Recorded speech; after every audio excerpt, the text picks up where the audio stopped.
नमस्कार दोस्तों, ये video editorial compilation for mains का पार्ट है। आप प्लेलिस्ट में जाके एडिटोरियल की वीडियोस पेपर वाइज और टॉपिक वाइज देख सकते हो।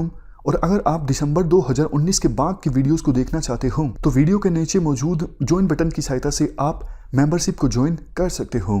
चलिए डिस्कशन स्टार्ट करते हैं। आप जीएस पेपर 2 के इस टॉपिक से आर्टिकल को कनेक्ट कर सकते हो। देखो, जब से ये महामारी आई है दुनिया भर के स्कूल्स बंद हैं। विभिन्न देशों ने कोई प्लान भी जारी नहीं किया है कब वो स्कूल को रीओपन करने वाले हैं। यूनेस्को के एक डेटा के अनुसार 100 देशों ने अभी तक कोई भी डेट अनाउंस नहीं की है कि वो स्कूल्स को कब ओपन करेंगे, जबकि 65 देश ऐसे हैं जिन्होंने डेट बताई है कि वो स्कूल्स को पार्शियल रीओपन कर सकते हैं या फिर फुली रीओपन कर सकते हैं इस डेट से। जबकि 32 देश ऐसे हैं जिन्होंने साफ तौर पे बोल दिया है हम इस एकेडमिक ईयर को ऑनलाइन ही कंप्लीट करेंगे, स्कूल्स हम ओपन नहीं करने वाले हैं। कुछ डेटा की अगर देखो हम बात करें, वर्ल्ड में टोटल 190 देशों में ऑलमोस्ट 160 करोड़ बच्चे ऐसे हैं जो स्कूल जाते हैं।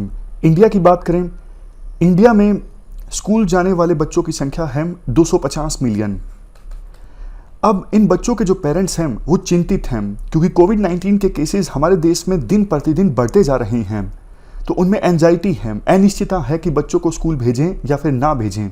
और ये दिखती भी है। एक सर्वे कंडक्ट किया गया था 224 जिलों में, 18,000 पेरेंट्स से क्वेश्चन पूछे गए थे।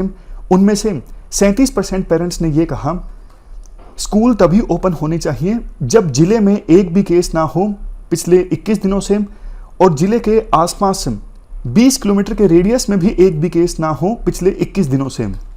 20% पेरेंट्स ने ये कहा स्कूल तभी ओपन होने चाहिए जब हमारे देश में कोविड-19 का एक भी केस ना हो, जबकि 13% पेरेंट्स ने यह तक कह दिया कि जब तक कि वैक्सीन डेवलप नहीं होती है तब तक स्कूल्स को ओपन ना किया जाए। तो देखो, हालात काफ़ी ज़्यादा अनसर्टेन हैं, इसीलिए एचआरडी मिनिस्ट्री ने भी ये डिसीजन पूरी तरह से स्टेट्स पे छोड़ दिया है कि आप अपने विवेक से डिसीजन लीजिए कब आप स्कूल्स को ओपन करना चाहते हो, कब नहीं ओपन करना चाहते हो। वैसे यूनियन मिनिस्ट्री ने गाइडलाइंस जारी कर दी हैं सैनिटेशन के बारे में, क्वारंटीन के बारे में, फिजिकल डिस्टेंसिंग के बारे में, या फिर इसी प्रकार के दूसरे रेलेवेंट एस्पेक्ट्स के बारे में। कोशिश हुई है हमारे देश में अलग अलग माध्यम से बच्चों की लर्निंग आउटकम को इम्प्रूव करने की, जैसे रेडियोज़, टीवी, वीडियो कॉन्फ्रेंसिंग, इन सब टूल्स का इस्तेमाल किया जा रहा है बच्चों को पढ़ाने के लिए। बट देखो, इनमें काफ़ी सारे चैलेंजेस भी हैं। सबसे बड़ा चैलेंज तो ये है कुछ स्कूल्स में इंफ्रास्ट्रक्चर अच्छा है, वो अफोर्ड कर सकते हैं ऑनलाइन लर्निंग, लेकिन कुछ स्कूल्स जो यूजुअल डेज में इंफ्रास्ट्रक्चर डेफिसिट से सफ़र करते हैं वो एकदम से डिजिटल लर्निंग से अपने आप को एडेप्ट नहीं कर पाएंगे। दूसरी दिक्कत देखो ये है माइग्रेंट वर्कर्स, मतलब सारी दिक्कतें ऑनलाइन लर्निंग से संबंधित नहीं हैं, स्कूल से संबंधित है मेनली ये सारी दिक्कतें। दूसरी दिक्कत ये है, देखो महामारी आने के बाद बहुत सारे माइग्रेंट वर्कर्स अब अपने अपने नेटिव स्टेट में लौट चुके हैं।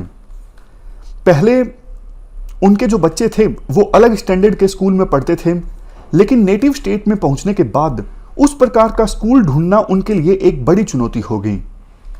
नेक्स्ट देखो, हुआ क्या है, इस महामारी के आने के बाद बहुत से लोगों की जो इकोनॉमिक कंडीशन है वो ख़राब हुई है।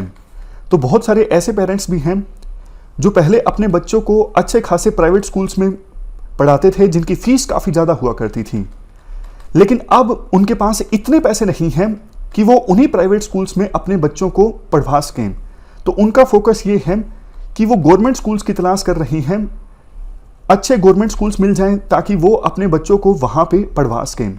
देखो, हमारे देश में आपको पता है 2 तरह के स्कूल्स हैं।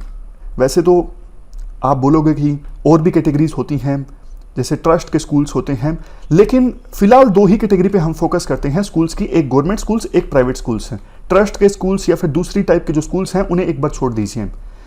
गवर्नमेंट स्कूल्स की दिक्कत ये है इंफ्रास्ट्रक्चर अच्छा नहीं होता, पेरेंट्स की ये प्रॉब्लम रहती सॉरी, पेरेंट्स का ये कंसर्न रहता है कि गवर्नमेंट स्कूल्स में हम बच्चों को पढ़वा तो दें, हमें डर लगता है कहीं लर्निंग आउटकम कम ना रह जाए, बच्चों का भविष्य दांव पर होता है। इसलिए खास करके जो मिडिल क्लास के पेरेंट्स हैं वो रिस्क नहीं लेना चाहते। दूसरी तरफ बात करें प्राइवेट स्कूल्स की, देखो प्राइवेट स्कूल्स में शिक्षा तो अच्छी मिलती है, लेकिन बात यह है कॉमर्शलाइजेशन बहुत ज़्यादा है, बहुत ज़्यादा फीस वसूली जाती है प्राइवेट स्कूल्स के द्वारा। अभी देखो एग्जाम्पल दिया जाता है राइटर के द्वारा, एक तरफ कोविड-19 की महामारी है, अलग अलग टूल से बच्चों को सिखाने की कोशिश हो रही है। ज़्यादातर प्राइवेट स्कूल्स का फोकस ना इस बात पर नहीं है कि कैसे बच्चों को सिखाया जाए, कैसे ये इंश्योर किया जाए कि बच्चों की जो लर्निंग है उसमें किसी प्रकार का डिसरप्शन ना आए। प्राइवेट स्कूल्स का फोकस इस बात पे है कि इनकम कैसे जनरेट की जाए। जैसे एग्जांपल दिया जाता है कुछ स्कूल्स का कि डिजिटल लर्निंग जब बच्चे कर रहे हैं तो कुछ स्कूल्स इंटरनेट फीस वसूलने लगे हैं, इंटरनेट फीस, लर्निंग फीस। उनका मेन मकसद ये है कि हमारी इनकम में किसी प्रकार की कटौती नहीं होनी चाहिए। ये देखो गलत है।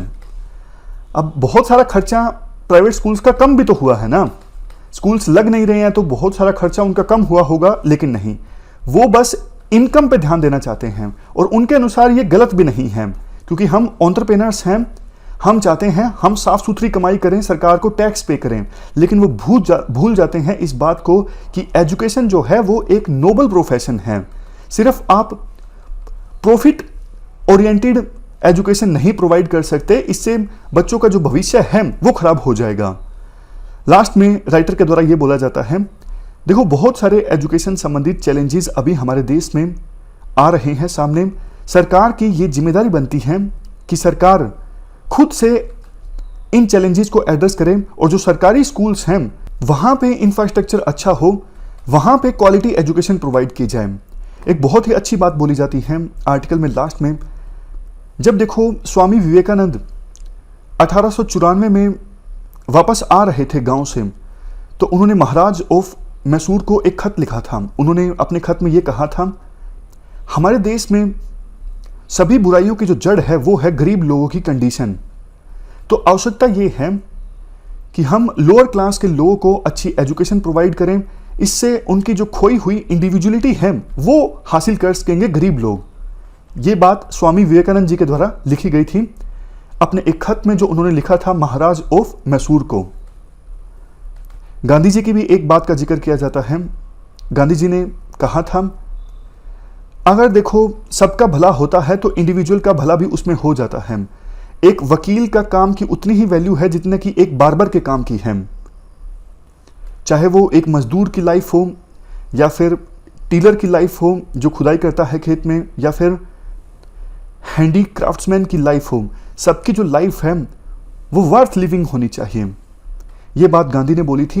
इन दोनों बातों को हम स्वामी विवेकानंद के कोट को और गांधी जी के कोट को एसेस में और एथिक्स में इस्तेमाल कर सकते हैं। तो राइटर का सजेशन यही है, सरकार एजुकेशन संबंधित इन सभी चैलेंजेस को एड्रेस करें जल्द से जल्द। इस डिस्कशन में फिलहाल इतना ही है। Thank you very much for discussion.